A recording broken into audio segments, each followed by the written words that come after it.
रहे हैं कि सर एक महीने में मैं क्या बेस्ट कर सकता हूँ, है ना। ऐसे भी बच्चे होंगे लास्ट एक महीने में सर हम बहुत अच्छा पहले नहीं कर पाए, 11th को फोकस नहीं कर पाए, बैकलॉग बन गया, जो भी है, बट अब क्या कर सकते हैं। तो अगर आपके माइंड में ये क्वेश्चन है तो अब आप एक महीने में अगले जो 5 चैप्टर्स हम करने वाले हैं, they are very very high weightage.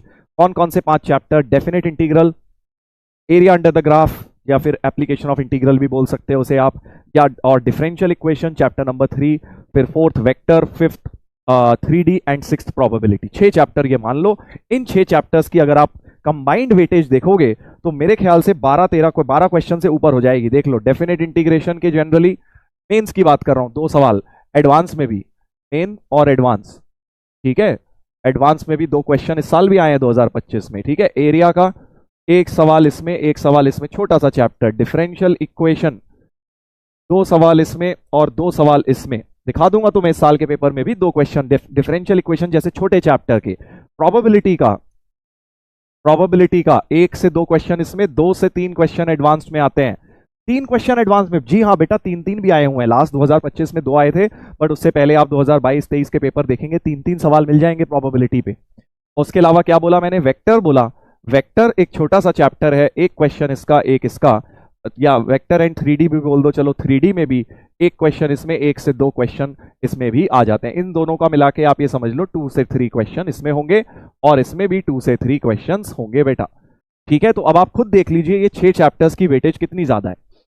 बहुत ज्यादा वेटेज है बेटा। अभी तक जो आपने किया है, मतलब पूरी 11वीं की मैथ्स एक तरफ, तुमने 11th में कितना एफर्ट किया, पूरी 11th की मैथ्स करी, पूरे शुरू के 4-5 महीने लग के। हालांकि वो वेस्ट नहीं है क्योंकि वो इनडायरेक्टली भी यूज होता है, बट डायरेक्ट एज सच उसका वेटेज उतना ज्यादा नहीं है जितना इन चैप्टर्स का है। तुम खुद देखो, 2, 4, 5, 6, 7, 8, लोअर लिमिट भी ले लूं अगर मैं इनकी, तो 8 सवाल, 8 से 9 सवाल इन 5-6 चैप्टर्स के, 8 to 9 क्वेश्चंस आराम से मिलेंगे तुम्हें मेंस में। और इसमें भी देखिए 2, 4, 6, 8, 9, 9 से 10 सवाल तुम्हें एडवांस में भी मिलेंगे इन चैप्टर्स के। तो they are very very high weightage. और मजेदार बात यह है कि ये स्कोरिंग वाले भी हैं। ये मत सोचना कि सर ये तो बहुत डिफिकल्ट होंगे अगर इतने ज्यादा क्वेश्चन आ रहे हैं। अभी तुम खुद देख लेना, एडवांस के तुम्हें क्वेश्चन कराऊंगा, इतने आसान डेफिनेट इंटीग्रल के मेंस लेवल के ही आ रहे हैं आजकल एडवांस्ड में, दिखा दूंगा तुम्हें, राइट। एरिया का सवाल तो वैसे ही बहुत ही स्कोरिंग माना जाता है। एरिया एंड डिफरेंशियल तो मेरे हिसाब से पूरी क्लास 12th के इजीएस्ट चैप्टर है, मतलब वेक्टर 3D से भी आसान है अगर आपका इंटीग्रेशन ठीक ठाक है तो। हाँ, इंटीग्रेशन ही अगर मामला गोल है फिर तो बेटा ये कहां से तुम्हें आसान लगेगा। तो दीज आर मेरे हिसाब से जो मुझे लगते थे, मुझे तो 12th के इजीएस्ट टॉपिक लगते थे क्योंकि इनके फ्री के नंबर होते हैं, वो लीनियर होमोजीनियस आधा सीधी सीधी आ जाती है, और एरिया में ग्राफ बनाओ, एरिया निकालो, इंटीग्रेट करो, सीधा सीधा क्वेश्चन बोर्ड जैसा बोर्ड में बनता है वैसा ही जेई में बन जाता है इसमें। तो these are very very scoring. Vector 3D again very very scoring. Definite integral अगर किस्मत खराब रही तो ही डिफिकल्ट आएगा, नहीं तो इजी टू मीडियम हुआ तुम बड़े आराम से निपटा दोगे इसका भी मेंस और एडवांस्ड में।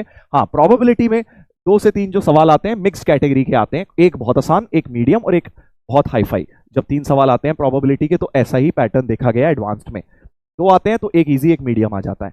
दिखा दूंगा इसके भी तुम्हें। So these are very very high weightage chapters and high scoring chapters also, ठीक है। तो इसलिए जो भी बच्चे ये सोच रहे हैं अब एक महीने में क्या करना चाहिए अदर देन रिवीजन, इनको छोड़ने की बिल्कुल भी गलती मत कर देना कहीं आप ये सोचो सर अब तो मैं बस रिवीजन ही करूंगा।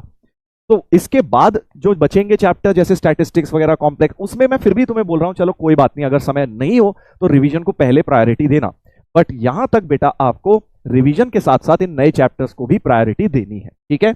बहुत क्लियर लैंग्वेज में बोल रहा हूं, मुझे पता है आप लोग ड्रॉपर लोग हैं, आपको लगता है सर हमें बेटर पता है, हम ये करेंगे, हम वो करेंगे, आपको ऐसा लगता है कि आपको ज्यादा पता है क्योंकि बेटा हम लोग आपके जो आप कर रहे हैं वो बहुत बार करवा चुके हैं। तो ये गलती मत करना। अगर आप ये गलती करेंगे कि इन 6 चैप्टर्स को छोड़ के में से कोई भी एक छोड़ के सर मैं रिवीजन पे फोकस कर लेता हूं, प्लीज नोट, मैं इसका मतलब ये नहीं कह रहा हूं रिवीजन नहीं करना है, रिवीजन और इसमें बैलेंस बनाइए।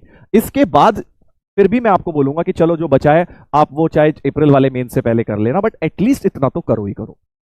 सारा कर लो बहुत अच्छी बात है, बट अगर आपको लगता है नहीं सर मैं तो कर ही नहीं पा रहा हूं आगे मैनेज, तो इतना तो करना ही करना है, ये समझ के चलो, because they are very very high scoring and high weightage chapters हैं, ठीक है। मतलब पिछला करा हुआ सारा वेस्ट हो जाएगा अगर आपने इन्हें छोड़ दिया तो, ये समझ लो, ठीक है। तो एक बार जल्दी से प्रॉमिस कर दें सब लोग कि सर हम दोबारा से एफर्ट 100% देंगे, और अगले एक महीने का खेल बचा है बेटा, एक महीने से भी जल्दी ये सब निपट जाएगा, सारे चैप्टर्स तुम्हारे एक महीने के अंदर आराम से निपट जाएंगे।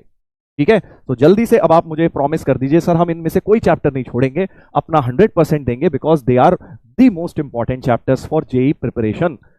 सबसे इंपॉर्टेंट है 11 12 के सबसे सारे जितने भी चैप्टर हैं उनमें सबसे ज्यादा इंपॉर्टेंट चीज अब तुम्हारी शुरू होने वाली है, इसीलिए मैं तुम्हें 5 मिनट देके ये बात समझा रहा हूं बेटा। ठीक है, yes sir, promise promise, very good very good, बहुत बढ़िया बहुत बढ़िया, शाबाश। अब आ गए खूब सारे प्रॉमिस, अब आ गई मेरे अंदर भी एनर्जी। अब आप ये बात ध्यान रखेंगे, ठीक है, कि इनमें से कुछ भी हो जाए इन्हें नहीं छोड़ के जाऊंगा, क्योंकि ये सबसे ज्यादा नंबर यही दिलाएंगे। तुम जितना ही पढ़ लो, बैठ के पीएनसी खूब पढ़ ली तुमने, बायनोमियल खूब पढ़ ली, बट सवाल तुम्हारे इसके सही होने के ज्यादा चांसेस होंगे। हालांकि उसमें भी इजी आ जाते हैं। देखो मैं तुम्हें सिंपल फंडा बता चुका हूं, इजी टू मीडियम वालों को अटैक करना है, वो जिस मर्जी चैप्टर के आ जाएं, इसलिए हमें मेजॉरिटी ऑफ द चैप्टर्स करके जाने हैं, हमें 50% चैप्टर्स छोड़ के नहीं जाने हैं, या 30% छोड़ के नहीं जाने हैं, क्योंकि अगर उसके इजी टू मीडियम आ गए तो हम तो पहले ही पीछे हो गए बेटा, राइट।